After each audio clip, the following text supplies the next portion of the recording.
اللهم صل على سيدنا محمد وبارك وسلم. السلام علیکم ورحمۃ اللہ وبرکاتہ. ناظرین کرام، دس از عبدالوحید. آپ سوچ رہے ہوں گے کہ میں نے اپنے چینل کا نام بیٹھک کیوں رکھا. دراصل بیٹھک جو ہے مسلمانوں کے لیے ایک پہچان ہے، ایک تہذیب ہے اور ایک یکجہتی کا مظہر ہے. دراصل یہ ایک اصطلاح بھی ہے. یوں کہیے کہ ہم جرگہ، ڈیرا، اوطاق، مچ کچہری اور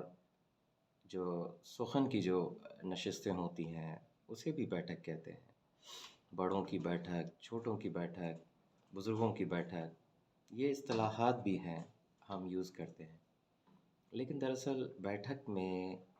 بیٹھک اور اس طرح کی نشست میں تھوڑا بہت فرق ہے. یوں تو تزکیہ نفس کی بھی جو ہے وہ بیٹھکیں ہوتی ہیں جہاں اولیاء اللہ، بزرگ اللہ والے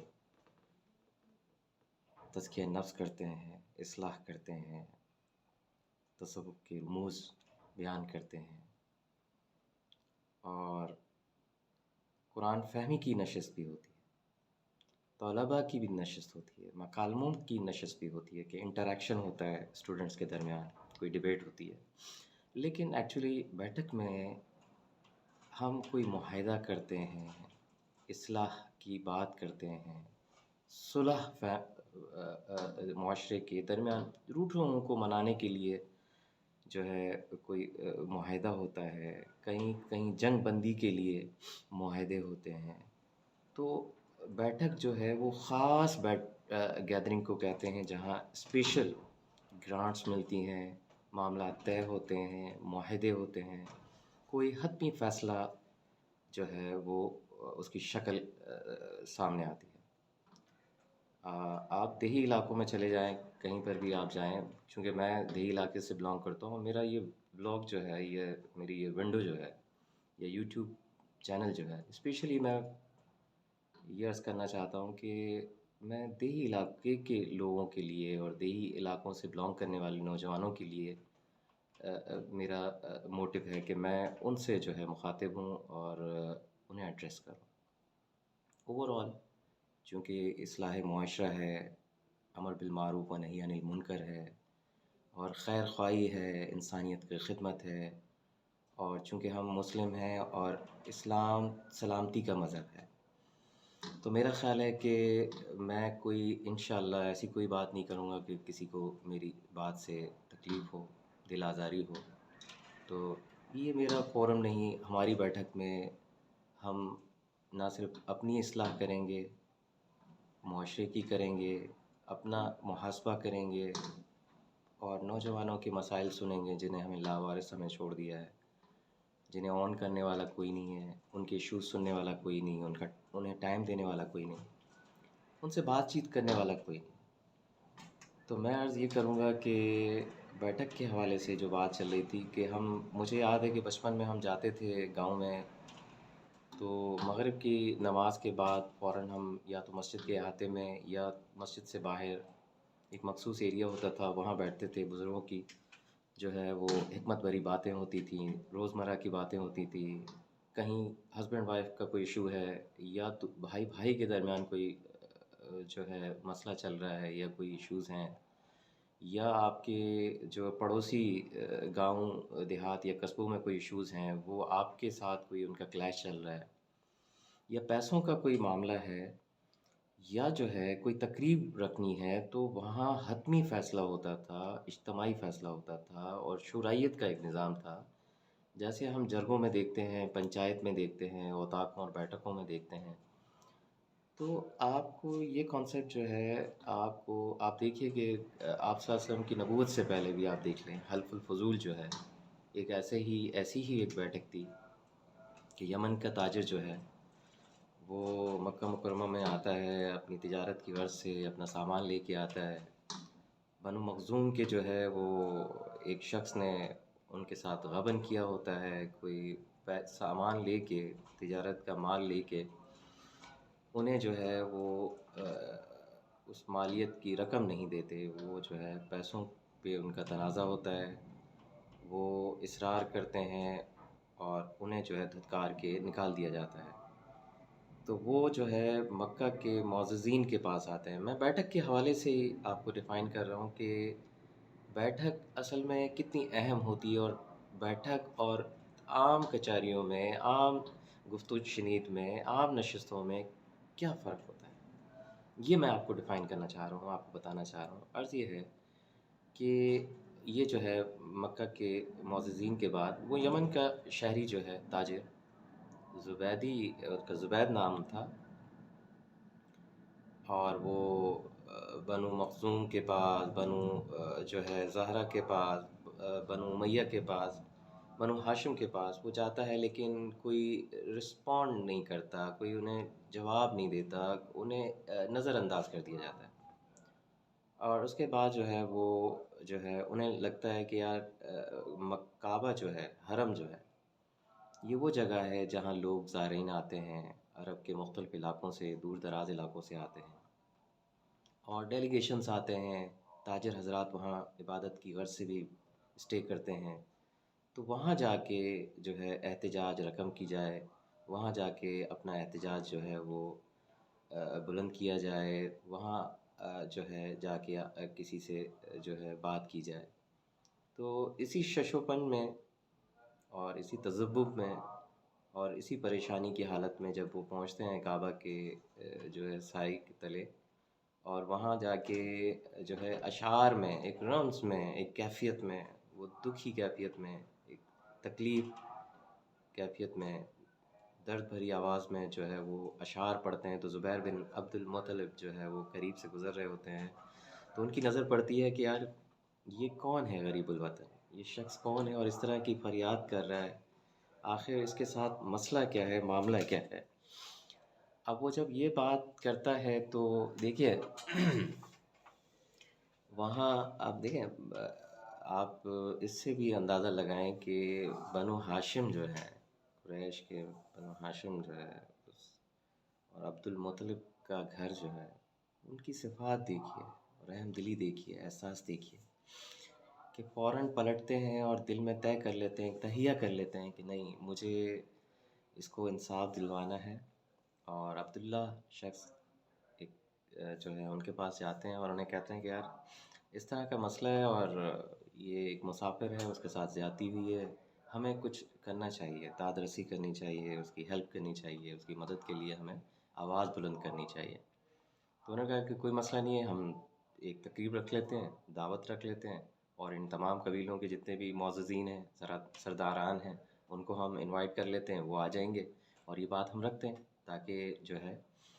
اس کو حق دلوا سکیں۔ اس طرح انہوں نے بنو زہرہ کو، بنو امیہ کو، بنو مخزوم اور بنو ہاشم کو انوائٹ کیا، معززین آئے اور انہیں حق دلوایا۔ پہلی اچیومنٹ تو یہ ہوئی، لیکن آپ صلی اللہ علیہ وسلم بھی اس مجلس میں تھے، اس بیٹھک میں تھے، اس معاہدے میں شریک تھے جو جس نے تاریخ رقم کر دی، اور آپ صلی اللہ علیہ وسلم نبوت کے بعد بھی فرماتے ہیں کہ کاش آج بین المسالک کے، بین المذاہب کے درمیان اگر کوئی ایسا معاہدہ ہو تو میں آج بھی شریک ہونے کے لیے تیار ہوں۔ تو اس میں یہ طے ہوا کہ جو بھی اس طرح کا کوئی ڈیلیگیشن، کوئی مسافر، کوئی تاجر، کوئی زائرین میں سے کوئی شخص کوئی آتا ہے اور قتل ہو جاتا ہے، تو اس کا خون بہا ہم مل کے اس کا خون بہا دیں گے، نہ صرف خون بہا دیں گے بلکہ اس قبیلے سے ہم جنگ لڑیں گے، اور امن و امان کے جو ہے وہ امن و امان جو ہے اس کو یقینی بنائیں گے۔ اور اس طرح کے کچھ نکات طے ہوئے۔ تو یہ ایک بڑی اہم جو ہے بیٹھک تھی۔ حلف الفضول، چونکہ وہاں معززین میں جو سرداران تھے ان میں فضل نام کے دو تین شخص تھے، سردار تھے، تو اس لیے اسے جو ہے حلف الفضول کہا جاتا ہے۔ تو یہ سب سے پہلا معاہدہ، اور اس کے علاوہ بھی آپ صلی اللہ علیہ وسلم کی نبوت سے پہلے بھی بیٹھکیں ہوئیں، بہت اہم بیٹھکیں ہوئیں۔ تو میں بیٹھک کا آپ کو بیک گراؤنڈ بتا رہا ہوں کہ وہ نشستیں جس میں عام اہم امور طے ہوتے ہیں، معاہدے ہوتے ہیں، حتمی فیصلے لیے جاتے ہیں، اور لائے عمل طے ہوتے ہیں، فیوچر کے بارے میں جو ہے ایجنڈا جو ہے رکھا جاتا ہے۔ تو اس کے بعد آپ دیکھ لیں کہ نبوت کے بعد آپ نے گھر سے جو ہے وہ تبلیغ شروع کی، اسلام کی جو ہے وہ تبلیغ شروع کر دی، اور کلمے کی آپ نے تبلیغ شروع کر دی، اور اسلام کی دعوت سب سے پہلے اپنی بیٹیوں کو، خدیجۃ الکبریٰ کو رضی اللہ تعالیٰ عنہ کو، اور حضرت علی کو، حضرت ابو بکر اور زید بن حارث کا ہم پڑھتے ہیں اکثر کہ انہوں نے اپنی بیٹھک سے کہ اللہ کی دین کی خدمت کرنا شروع کی اور نبوت کا اعلان شروع کر دیا۔ تو اس کے بعد آپ دیکھیے کہ دار ارقم ہے، وہاں صحابہ کرام کا جو ہے وہاں بھی تزکیہ نفس ہوتا ہے، قرآن فہمی ہوتی ہے، اور جو ہے انہیں جو ہے اسلام کی تربیت دی جاتی ہے، اور ان کی اخلاقیات پہ محنت کی جاتی ہے۔ صحابہ کرام چپکے چپکے آتے ہیں اور چوری چھپے وہاں آتے ہیں اور اسلام قبول کرتے ہیں۔ تو یہ بڑی خوبصورت اور بابرکت مجالسیں ہیں اور بیٹھکیں ہیں جہاں آپ فیصلے لے رہے ہیں، حتمی فیصلے لیے جا رہے ہیں کہ مجھے اسلام قبول کرنا ہے، لا الہ الا اللہ محمد رسول اللہ کر کے جو ہے میں نے تمام بتوں کو پاش پاش کر دینا ہے۔ تو یہ بیٹھکیں، اس کے بعد آپ ہجرت کے دیکھ لیں، ہجرت کے بعد بھی صفا مدرسے میں ایک مدرسہ قائم کیا جہاں طلباء جو ہے صحابہ کرام دور دراز سے غریب الوطن جو ہے وہاں مسافر طلباء رہائش پذیر ہوتے ہیں، فقر پہ جو ہے وہ ان کا طعام ہوتا ہے، اور قیام جو ہے وہ مسجد نبی کے ساتھ پھر بعد میں جو ہے وہ حجرے بنتے ہیں، کمرے بھی بنا دیے جاتے ہیں اور جگہ مختص کر دی جاتی ہے۔ لیکن ہم دیکھتے ہیں کہ وہاں مسجد نبوی ایک ایسی جگہ ہے جہاں بڑی بڑی بیٹھکیں ہوئیں، اور مختلف ممالک کے، مختلف علاقوں کے، قبیلوں کے سردار آتے ہیں، خطوط لکھے جاتے ہیں، وفود وہاں اسٹے کرتے ہیں، کلمہ پڑھتے ہیں، بیعت کرتے ہیں، اور کچھ دن رہ کے تزکیہ نفس اور اپنی تربیت اور اسلام کا شعور ہم حاصل کرتے ہیں، اور اپنے مزاج، اپنی سوچ کو، اس کو آپ صلی اللہ علیہ وسلم کے رنگ میں، مبارک رنگ میں جو ہے رنگنے کی کوشش کرتے ہیں، اور آپ صلی اللہ علیہ وسلم کو تسلی ہو جاتی ہے تو آپ صلی اللہ علیہ وسلم انہیں اجازت بھی دے دیتے تھے وہاں سے۔ تو اس طرح کی بیٹھکیں ہوئیں مسجد نبوی۔ جناب والا، میں ناظرین کرام آپ سے یہ عرض کرنا چاہتا ہوں کہ میں چینل کے ذریعے میرا بھی یہی موٹیو ہے اور ٹاسک ہے کہ ہم اپنی ایکسپرٹیز، اپنے تجربے اپنی ایکسپرٹیز، اپنے تجربوں سے جو چیزیں ہمارے پاس، ہمارے وسائل میں ہیں، ہمارے دسترس میں ہیں، ہماری پہنچ میں ہیں، ہم اس کا اظہار کریں اور دوسروں سے تعاون کریں اور دوسروں کے لیے آسانیاں پیدا کریں۔ اور اسپیشلی میں یوتھ کے لیے، جو ہمارے ینگسٹر ہیں، جو فیوچر ہے ہمارا پاکستان جس پہ ہمیں پراؤڈ ہے، ان کی جو شعوری زندگی ہے، جو ان کی زندگی ہے، وہ جو ہے بغیر کچھ سوچے سمجھے وہ ایک تقلید کی، اندھی تقلید پہ گزر رہی۔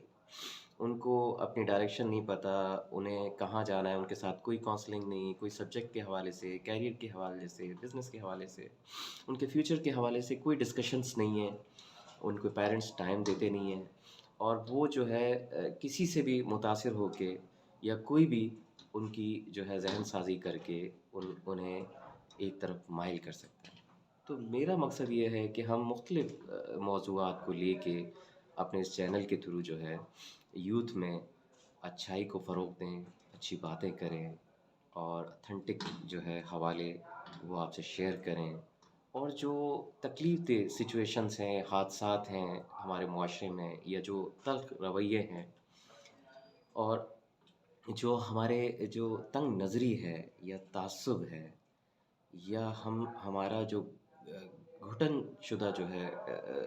ذہن ہے، اس سے ہم نکل کے ایک دوستانہ، ایک ایثار کا، ایک فرینڈلی اور فرینکلی جو ہے ہم ایک ایٹماسفیئر بنائیں جس میں آپ کھل کے ہم سے اظہار کر سکیں، ہم آپ سے بات کر سکیں، کوئی بیریئر نہ ہو، کوئی جو ہے وہ مسئلے کی جو ہے وہ رکاوٹ نہ ہو، نہ کوئی علاقے کی کوئی رکاوٹ ہو۔ ہم تمام پاکستان کے نوجوانوں اسپیشلی اور پوری دنیا کے مسلمان نوجوانوں سے مخاطب ہیں کہ آپ آئیں، ہمیں جوائن کریں اور ہم مل کے اس یوٹیوب کے چینل سے اس بیٹھک کو اور مزید خوبصورت بنائیں۔ جزاکم اللہ خیر۔